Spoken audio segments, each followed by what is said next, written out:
రెండుసార్లు ఎమ్మెల్యే ఒక్కసారి ఎంపీగా చేసిన తోట నరసింహం గత సార్వత్రిక ఎన్నికల్లో సైలెంట్ అయ్యారు.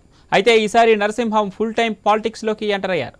గత 3 సార్వత్రిక ఎన్నికల్లో జగ్గంపేట ప్రజలు వైసీపీకే పట్టం కట్టారు. ఈసారి కూడా వైసీపీకే ఓట్లేసి తనను గెలిపిస్తారంటున్న మాజీ మంత్రి తోట నరసింహంతో మా కాకినాడ ప్రతినిధి రాజేష్ ఫేస్ టు ఫేస్. రాజకీయాల్లో సందడి మొదలైన చెప్పుకోవచ్చు. ఇటువంటి నేపథ్యాలు చూసుకుంటే ఏమైతే 2 సార్లు ఎమ్మెల్యే చేసి ఒకసారి ఎంపీగా చేసిన తోట నరసింహం ఆయన ఆరోగ్య పరిస్థితి బాగోక ఇప్పుడు దాకా సైలెంట్గా ఉన్న తోట నరసింహం ఈసారి ఎన్నికల బరిలోకి దిగే అవకాశం అయితే ఉంది. దీనికి సంబంధించి ఇప్పటికే ప్రజల యొక్క అభిమానాలు పొంది ప్రజల్లోకి వెళ్ళే పరిస్థితి మనం చూస్తున్నాం. అయితే ప్రస్తుతం మన వద్ద తోట నరసింహం మన వద్ద ఉన్నారు. వారిని అడిగి మరింత సమాచారం చేస్తుందాం. తిరగడం ప్రారంభించాను. ఆత్మీయ సమావేశాలని పేరు పెట్టి ప్రజలు మరి గ్రామంలోనే ఉన్నటువంటి నా ముఖ్యమైన కేడర్ దగ్గరికి, కార్యకర్తల దగ్గరికి, నాయకుల దగ్గరికి నేరుగా వెళ్ళి నేనే పలకరించడం అనేటువంటి కార్యక్రమం పెట్టి ఆత్మీయ సమావేశాలు అనే బేరట పెట్టి ఈరోజు దాదాపుగా 40 గ్రామాల వరకు కూడా వరకు పూర్తి చేయడం జరిగింది ఈ 6-7 నెలల్లో. తిరిగే సందర్భంలోనే మొన్న మరి చూశారు, అందరికీ తెలిసినటువంటిది. మరి ఎలక్షన్లో మార్చ్ ఏప్రిల్లో వచ్చేటువంటి పరిస్థితి కనబడుతూ ఉంది. ఫిబ్రవరి మాసం నుంచి కూడా ఎన్నికలు మరి యొక్క అడవాడి మొదలయ్యే పరిస్థితి. ఆ నేపథ్యంలో పార్టీలు తీసుకునేటువంటి నిర్ణయంలో భాగంగా మరి వైఎస్ఆర్ కాంగ్రెస్ పార్టీ పరంగా జగన్మోహన్ రెడ్డి గారు అధికార పార్టీ రాష్ట్ర ముఖ్యమంత్రిగా ఆయన ఒక ముందు అడిగేసి మరి ఎవరైతే శాసనసభ్యులు ప్రస్తుతం ఉన్నటువంటి శాసనసభ్యుల యొక్క పనితీరు ఆధారంగా టిక్కెట్లు కేటాయించే విషయం మీద చాలా శ్రద్ధ పెట్టి గత సంవత్సరంన్నరగా 2 సంవత్సరాల నుంచి సర్వేలు చేయడం జరుగుతూ ఉంది. ఈ నియోజకవర్గంలో శాసనసభ్యుని యొక్క పనితీరు ఎలాగుంది, అలాగే ఈ పనితీరు కాకపోతే శాసనసభ్యుని యొక్క పనితీరు బాగోపోతే మరి తర్వాత ఎవరు ప్రత్యేక మార్గం ఎవరన్నది సహజంగా సర్వేల పరంగా చేసుకుని వెళ్ళారు. వారు ఎవరు మాకేం సంబంధం ఉండదు, వారు చేసుకుని వెళ్ళారు. సర్వేల ఆధారంగా సర్వేలు చేశారు.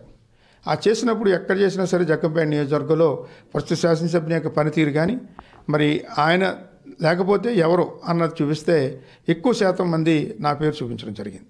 తోట నరసింహ గారు తిరుగుతూ ఉన్నారు. ఆయన అయితేనే మరి జగ్గంపేట నియోజకవర్గం గెలుపు అన్నది చాలా ఈజీగా ఉంటుందని కూడా సర్వేల ఆధారంగా ప్రజల వద్ద నుంచి నేరుగా ప్రజల నుంచే, కార్యకర్తలు కూడా కాదు, నేరుగా గ్రామంలోనే ప్రజలే స్పష్టంగా నా పేరు ఎక్కువ మంది చెప్పడం జరిగింది. అవన్నీ కూడా పార్టీకి ఇచ్చుకుంటారు వాళ్ళు. ఆ రిపోర్ట్లు మాకు సంబంధం ఉండదు, మాకు తెలియదు ఎవరిని చేశారు, ఏం చేశారు అన్నది. వారికి ఉండేటువంటి విధానంలో సర్వేలు చేశారు. దాని మీద నా పేరు ఎక్కువగా రావడం కూడా జరిగింది. జగన్మోహన్ రెడ్డి గారికి సదాగా నేనంటే కూడా చాలా అభిమానం ఉంది. మరి ఆ రకంగా ఆయన ఒక నిర్ణయానికి వచ్చి ప్రస్తుత శాసనసభ్యుని యొక్క పనితీరు మీద ఒక నిర్ణయానికి వచ్చి ఆయన పిలిపించి మరి నీకు ఈసారికి టికెట్ లేదు అని కూడా చెప్పడం జరిగింది అన్నది స్వయంగా ఎమ్మెల్యే గారే ఇప్పుడు చెప్పించబోతోంది ఎక్కడికక్కడ. మరి ఆ నేపథ్యంలో నా పేరు ఏదైతే ప్రజలు చూపించారో సర్వేల ఆధారంగా నన్ను ఈరోజు జగ్గంపేట నియోజకవర్గానికి ఇన్ఛార్జిగా ప్రతిపాదన తయారు చేయడం జరిగింది. అది రేపేళ్ళుండో ప్రకటన వస్తుంది అన్నది కూడా మనం ఎదురు చూస్తూ ఉన్నాం. 2024 ఎన్నికలకు సంబంధించి ఓ పక్క ఒకే వంశం, అంటే ఆయన చిన్న పెద్దన బిడ్డలు అవుతారు. అయితే ఒకే వంశం కాబట్టి ఆయన టీడీపీకి వెళ్ళే పరిస్థితిలో టీడీపీ ఆయన వాళ్ళు నిరాకరించడంతో ఆయన జనసేన వాళ్ళతో కూడా మంత్రాలు జరగడం జరిగింది. అయితే ఇవన్నీ చూస్తే ఒకవేళ వారిద్దరూ అంటే చిన్నాన అలాగే వారి తనుడికి ఇద్దరు కలిపి ముందుకెళ్తే వారిని ఢీకొట్టే విధంగా మీరు ఏ రకంగా వెళ్ళిపోతున్నారు? తప్పనిసరిగా అంటే ప్రస్తుతానికి అయితే మాకు అధికారికంగా ఆయన ఏదో జనసేనలోకి వెళ్తున్నారు, జనసేనలో జాయిన్ అవుతారు అన్నది ఎక్కడ కూడా లేదు. మీడియా ద్వారా చూసేటువంటి పరిస్థితి తప్ప ఆయన మరి మీడియాలో కూడా చెప్తా ఉన్నారు. తోట నరసింహ గారు 2019లో నా గెలుపుకు చాలా సహకరించారు, తప్పనిసరిగా మేము కూడా సహకరిస్తామని అటువంటి మాట ఆయన అంటూ ఉన్నారు. బట్ ఈ నేపథ్యంలోనే జనసేనలో ఉన్నటువంటి పవన్ కళ్యాణ్ గారిని వారిని కలుసుకునేటువంటి విధానం జరిగింది అన్నది మీడియా ద్వారా చూస్తూ ఉన్నాం. అంతేగాని ప్రత్యక్షంగా మనం చూసింది కాదు.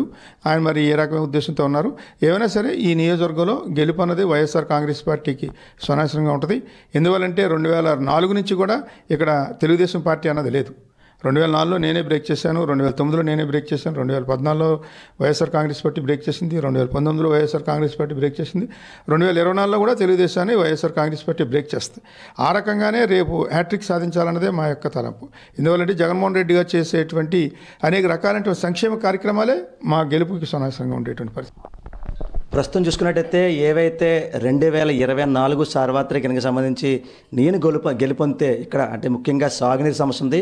ఆ సాగునీరు సమస్య కూడా తీర్చే విధంగా చూస్తాను. అలాగే కొంతమందికి ఇళ్ల పట్టాలు అందలేదు, ఆ ఇళ్ల పట్టాలు అందరికీ అందే దిశగా ప్రతి పేదవాడికి ఇబ్బంది కలగకుండా ఎవరైతే లబ్ధిదారులో వారందరికీ స్థలాలు సేకరించే విధంగా నేను అధికార ప్రభుత్వంతో మాట్లాడి వారికి వచ్చే విధంగా చూస్తాను. అలాగే ఎవరికైనా ఇబ్బంది ఉంటే వారి తలలో నాలుకలా ఉండి వారికి ఇబ్బంది కలగకుండా, ఎటువంటి ఇబ్బంది కలగకుండా నేను ముందు చూసుకుంటాను. చేసుకుంటారని చెప్పి ఇక్కడ తోట నరసింహం చెప్పే పరిస్థితి కనబడుతుంది. ఇదే కొన్ని తాజా పరిస్థితి.